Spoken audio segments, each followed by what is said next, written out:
So what we talk about breathing, we probably do an introduction of general breathing when training. I've been trying to do some or applying some of the things that I read, but I find it pretty difficult to be able to, one, count reps and count the breathing.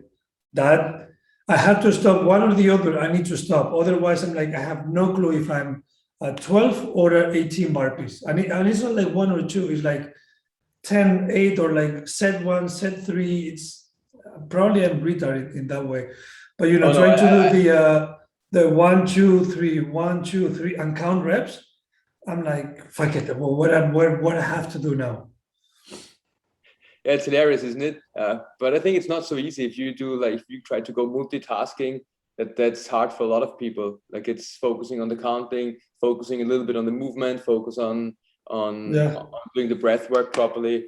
I think it just screws you up, especially when you need to count two ways, like when you want to count for your breathing and you want to count numbers. I think most people that I know are not able to do this properly. But there's some easy methods that you could use for I would say, like, very rhythmic activities that reinforce like better breathing practices or interesting breathing practices that we could go over. But I think it's still very hard in a workout where you need to count numbers, to count your, like, to go for seconds of breathing and then trying to hit those numbers as well. I wouldn't say it's impossible, but it seems quite a bit of a hard thing for your brain to do at the same time. Maybe you can find a way around. You're not counting the breath, but you are counting. I mean, you are not counting the breath, but you are having a rhythm where you know that the rhythm is, or whatever it is, the rhythm, and then you keep that. But I mean, what I find it difficult is to have one rhythm for the entire workout when you have, for example, yesterday, running, burpees and thrusters. Running is fine. Running is super simple. It's always like a kind of a nice path. But then thrusters and burpees, I think they have a different rhythm, because one, you are pushing, another one you're getting up, the other one you're pressing up and then holding. So I'm not sure when you should breathe, but yesterday I felt doing thrusters at some point really, really good when I was able to breathe properly, or I thought that I was breathing properly. But then when I got lost, because at some point, you're getting too tired. For sure. And it's kind of, okay, fuck it, I forgot how to breathe, so I'm just gonna let my body to breathe. And I'm thinking on having a straight, being, torso pretty straight, the legs in the way that I want them, and I focus into the movement instead of focusing on breathing. So I think it's something that you probably need to do outside of the what. That's what I wanted to say. I think the most important thing with everything, it's like you probably won't get a lot better at your snatch if you do a super high intensity workout without dedicated practice of snatching and learning the movement properly. I think it's the kind of like the same thing for your breath work. I think what should happen in the long run is, at least initially, even if you're doing unspecific work, like you're not focusing on doing the right breathing the right breathing. You're doing specific breathing for doing thrusters, specific breathing for doing burpees. I think what you should be doing is learn specific breathing exercises, like learn to use how to use the breathing musculature properly. Try to do more nose breathing and less mouth breathing. And then what I think should happen is that you have a natural carryover to that stuff when you are doing a workout as well. So even if you don't train it specifically in the workout, but you have dedicated times training it before, you should have a good impact on your workout.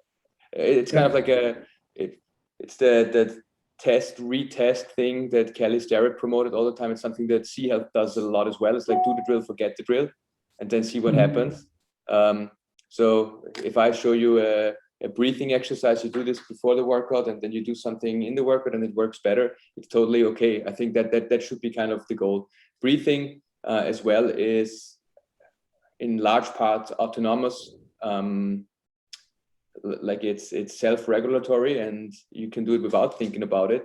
And I think the goal should be that you get to a point where you can do subconscious breathing, but still do it right. I think a lot of people have a very hard time, and you can see this when you do exercises like core exercises, that people have a very hard time stabilizing, for example, their core while they are breathing. And I think if you can't do this well, even in, like when you are holding a plank, it will be very hard to reflexively keep stabilization when you're breathing, even in a workout. But yeah, so long story short, I think you should spend quite a bit of dedicated time, even if it's only 5 to 10 minutes a day or 2 or 3 times a week, on learning proper breathing. And then there are some techniques that you can use to like warm up, reinforce better breathing. And then of course you can play around with the breathing in the workout. But first of all, I think it should be kind of like a dedicated step-by-step process that actually allows you to breathe properly in the workout. I'll give you an example. If you can't use your diaphragm properly when you're doing, even at rest, like how are you supposed to use your diaphragm properly when you're doing a workout?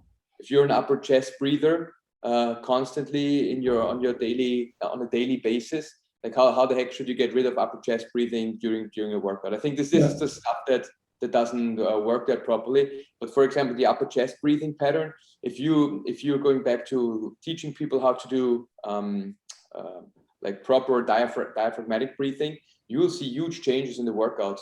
I just had a client that I worked with, and I did a lot of diaphragmatic breathing, and it's something that's so common, like that upper chest breathing pattern. And she said like her running times and her breath control got way better just by practicing it, seat or lying on the floor, and consciously doing that. And I think if you're able to do that, then you can take the next step and do it in a different, like seated position, standing, running. But it's little steps that lead to a very good outcome.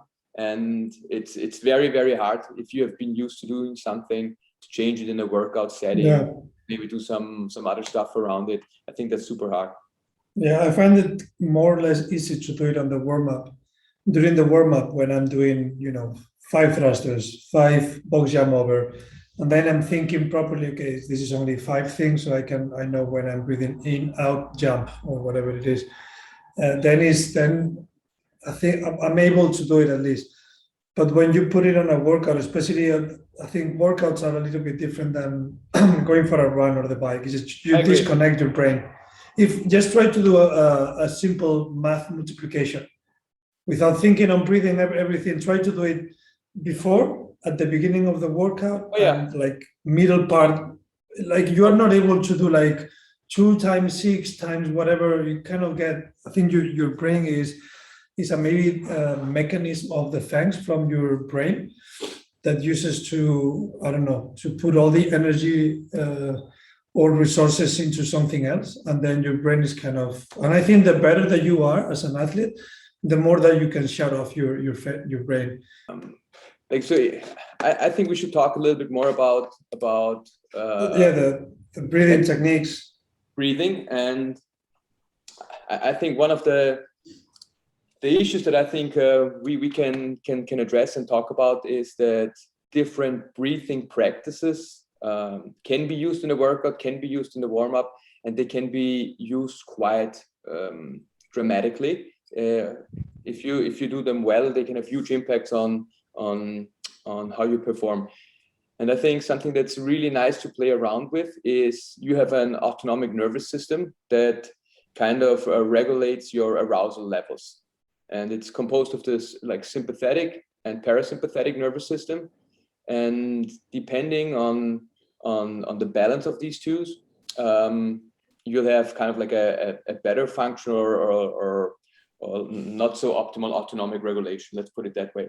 And what I want to talk a little bit about it is just a parts of what we're doing today is if you're that person that needs to warm up like quite a long time, you probably need a little bit more of sympathetic activation. But like sympathetic means you need to go, like you need to ramp up the gears and get your sympathetic nervous system ready so that you're able to perform well. On the other hand, if you're one of these guys that is constantly super stressed out, I think having some more of a like a dampening effect on your nervous system will pay huge dividends in your workout performance in the long run. So if you have a very, very high sympathetic tone, you're like breathing very fast and everything is super stressed, I think oftentimes by ramping up the parasympathetic nervous system and creating better balance, you can perform better in the workout. And on the other hand, if you're the guy with a very low parasympathetic tone, with a very low parasympathetic tone, I think it makes sense to do a little bit more sympathetic breathing to create that balance as well. So how it will be that kind of. So I think we talked a little bit about the brain before and different parts of the brain, but in essence today we can talk about it's all regulated in very old structures of the brain. Today I want to talk about the midbrain, which is part of your I'm working way too much. Like the midbrain and the pons, it's part of your brainstem. And the midbrain, it generally sets sympathetic tone in the body. Like sympathetic tone, it's when we did these weird eye drills, it increases flexor activity, and oftentimes when you're that type of person that needs to do like longer warm-ups to actually get ready for the workout, I think this is something that you can play around with and try it out. Stuff that works really well in affecting the midbrain is, for example, breath holds. So what you could do to warm up, if you're doing your air squats, is you could start like this. You're going to do a couple of squats. Then I'm exhaling. Then I'm doing my squats. You can do the same thing with burpees.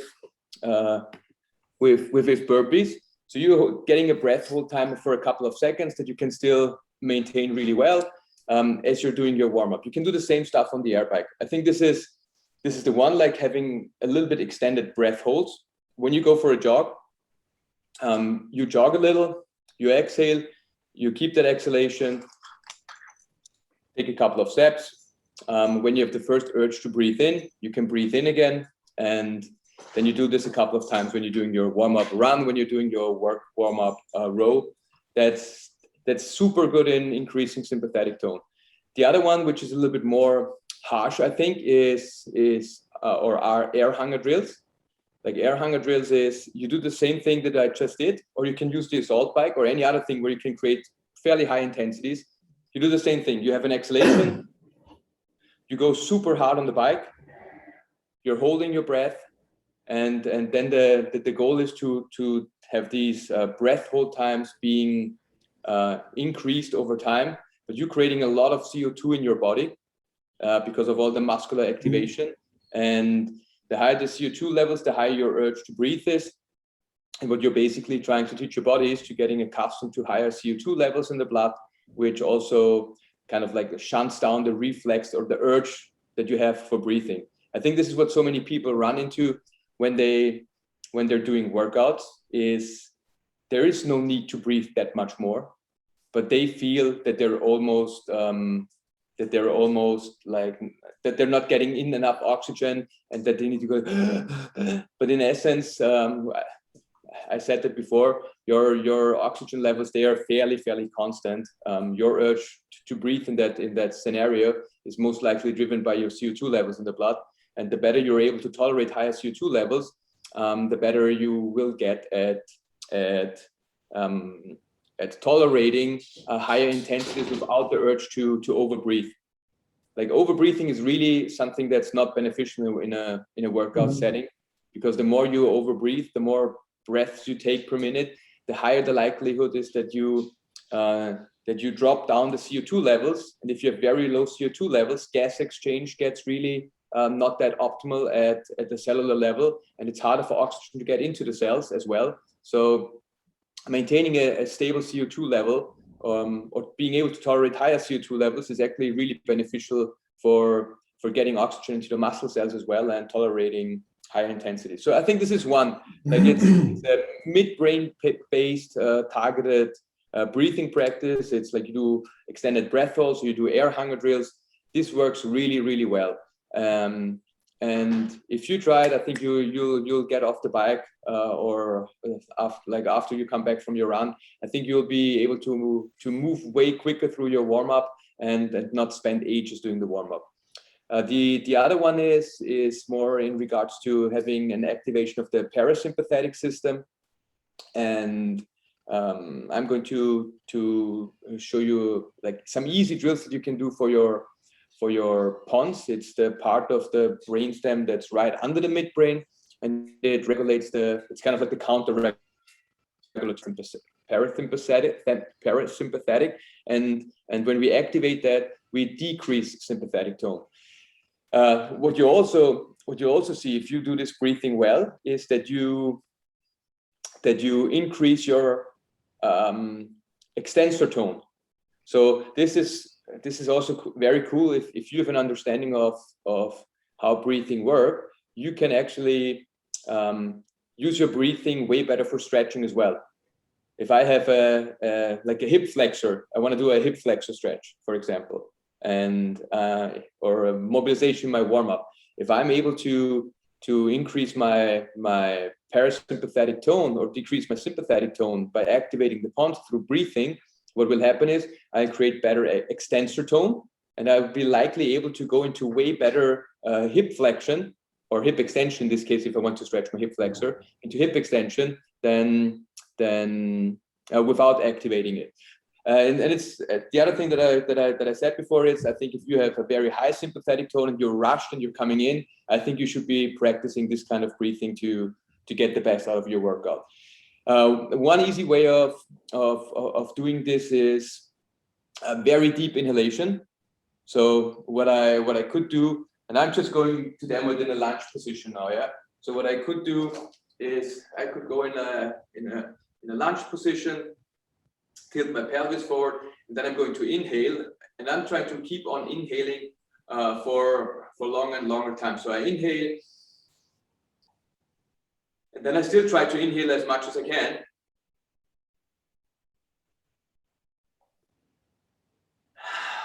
And then I exhale. So very, very deep inhalations where you focus, even if you have the feeling that you're already full of air, you still keep on breathing and breathing. And what you could do, for example, is so you could, I'm in this position, I feel a slight stretch here, I go inhale more, I go a little more into the stretch, when I exhale, I go a little out of the stretch. And I do the same thing again, inhale,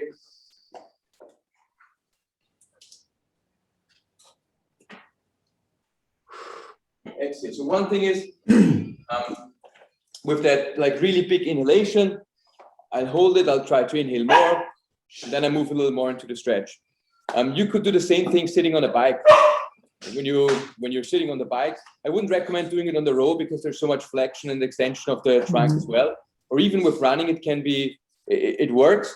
But I think something where your trunk doesn't need to have a lot of stabilization initially works better. You could sit on the bike, do a really deep inhale, try to inhale more and more and more, and then you do a relaxed exhale. Of course, the intensity doesn't need to be super high. The goal is more like the sensation is that you're full of air and that you want to keep on inhaling. If you have this breathing technique is for people that need a lot of warm up, or that they are normally stressed coming to the warm up. These techniques are for people that are super stressed all the time. Stressed, yeah. It feels like the yoga breathing, which is like long inhaling and breathe out. And then you want to keep it. Makes sense, yeah. And the other technique that you can use is, so the deep inhalation really actually focuses on activating the pons, because the pons is responsible. There are neurons in there that discharge when you're full of air to reinforce out breathing. Okay. So the more you inhale, the more these neurons tell you, hey, exhale, exhale, exhale, and the more activation you create in that part of the brain. And the other thing that works really well for activating the pons is a very, very slow breathing. So there's a couple of techniques out there. You can do techniques where you go, hey, I'm going to inhale for 4 seconds. I'm going to kind of like the box breathing stuff. You can go Box breathing? Like you inhale for 4 seconds, hold your breath for 4 seconds, exhale for 4 seconds, hold your breath for 4 seconds. So then you have around 5 breaths per minute. So the goal should be that you have around 5 to 8 breaths per minute, so that you do very, very slow and controlled breathing. It could be like box breathing. It could be you go 4 seconds inhalation, 6 seconds exhalation, stuff like that, or inhale a little faster than. But here the goal is to have a very, very slow and controlled breathing. If you're super overcharged, I really recommend that you just do it lying it down and relaxing, and also practicing belly breathing when you do this. I think we talked about that last time. The ability to do like proper belly breathing using your diaphragm. By extra activating your diaphragm, you'll also get a really good calming effect on your sympathetic nervous system if you do this well. So I think that's an excellent tool that you can use if you're stressed out. If you're stressed out and you come to the gym and want to have you always see two type of athletes: the one that need to mobilize, want to warm up a little bit more, and the ones that they come in, grab the bar, move the bar 2 times, and then pretty much let's go. And it's super interesting. It's most often it's different personality types or different types of like how the people work, and I think it has in a lot of cases it's because their autonomic control works differently. Some of them have too high sympathetic tone, some of them have too high parasympathetic tone, and the goal should be to get that in a little bit better, balance. So there's other parts of the brain that we could target a little bit more about breathing, but I think just like trying to play around with these two, we can talk about the lowest part of the brainstem. It works in breathing as well. But I think for today, that's actually, hey, if you're super overcharged, use the one that's activating or decreasing your sympathetic tone or activating your parasympathetic system. It's the slow breathing. It's the really deep inhalation. And if you're that person that is super, that needs to have a half an hour to an hour warm up to get going, I would recommend that you do the stuff that's increasing your sympathetic tone, which is breath holds, extended breath holds, and air hunger drills. And this can be, this is, I don't know if you've ever tried it, but this is quite painful, that stuff.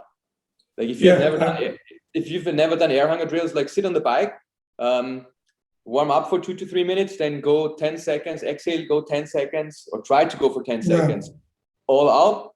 And then when you inhale again, try to have a very controlled breathing. If you do this 6, 7, 8 times or every minute on the minute, this can be very, very tough on the body. Like your urge to breathe and your feeling of dying is pretty impactful. You can do the same thing doing shuttle sprints, burpees. So it's actually really nice doing something like every minute on the minute and trying to like maintain the proper controlled breathing. So a drill could be like, let's say 8 minutes amount where you are doing, let's say 6 calories, something pretty simple. And you don't focus on the calories. Like the goal should be the goal is to build super high CO2 levels. So the goal is to go 6 to 10 seconds. If you can go 20 seconds. Really fast. That you go really fast. Holding your breath, and then the rest of the minute trying to breathe slowly. Yeah, I can have it on the bike if you want to, but it's like, if you can do like 1 time, that will be perfect. Sure. Could you make a sign when you are holding your breath, or just probably you can say holding and then I'll do a very loud exhale. Okay, now I'm starting super slowly. I'm starting pretty soon, so I'm going to do an inhale.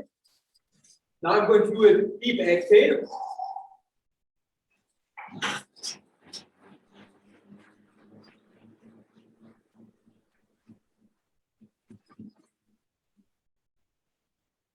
Then I try to breathe normally again. Okay. Normal breathing through the nose, I guess, ideally. Through the nose, exactly. That's challenging when you have to really breathe fast, or bring in and out heavily. Using only your nose, it gets a little bit it gets challenging. It gets you want to use your mouth. So what you can do, it gets super tough. And you can do 1 or 2 breaths throughout your mouth as well. But you should recover really. The goal is to have a fast recovery and to normalize your breathing at a very controlled pace after that. Okay. That's pretty cool, but go ahead. It's super tough. Like in the long run, I think most people can do like a 6 to 10 second. Holding. On the first interval, it's a little easier, but the higher your CO2 levels rise, the harder it gets. But the goal should be to go above 20 seconds, up to 30 seconds, where you can go all out without having the feeling that you're going to die. Would you recommend doing, I've been doing a lot of kind of without knowing, but doing a lot of, swimming underwater. I don't know how you call that in English. So, you go from one side to the pool to the other, try to do as many rounds as you can without breathing, then going up, resting a couple of minutes, recover the air, not 100%, but, almost there, and then going back. I think that's great. I think it's great. It's a little bit, it's very well activating your midbrain. I think it's a great way of doing breath work. And it's kind of, I don't want to say self-limiting, I don't know the English word, but you almost can't mess it up. You know what I mean? Like, if you need to stay underwater, you can't breathe. It's an easy breath hold. Like if you sit on the bike, you can still, if you go like, haha, and make a cheeky breathe in between, it's exactly. That doesn't work when you're swimming. I think it's very cool. It could be like a good recovery session or active rest day where you go to the pool, then you do like 20 meters under the water, go out, and then try to do as less breath as possible, right? So try to recover through the nose and try to do long in and long out as few as possible. And then let's say every 3 minutes, then you go again, and then you do a few sets like that. That could be pretty good for breathing. I mean, I can show you another technique. Like it's a little weird, but it's a very, very forceful exhalation. And sometimes this helps people amazingly well when they come down from a very, very hard interval. And I think I tried it a couple of times in CrossFit as well, but it's like you look like a jerk doing it in the gym, and maybe in times of Corona, it's not the best thing to do. Like when you get off the bike, and there's other stuff that you need to do. What sometimes really helps is when you go into this position, you do a really deep exhale through your mouth, and it's like almost coughing like a.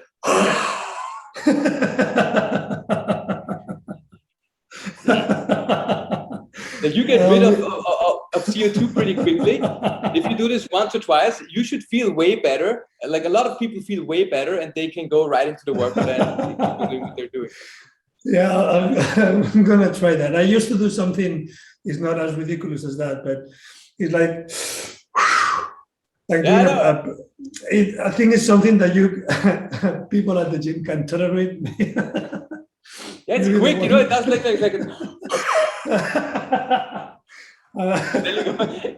it works especially well if you have kettlebell swings in the workout, because you need to bend over anyway. So you go from the bike, then you go to the kettlebell, and then you start.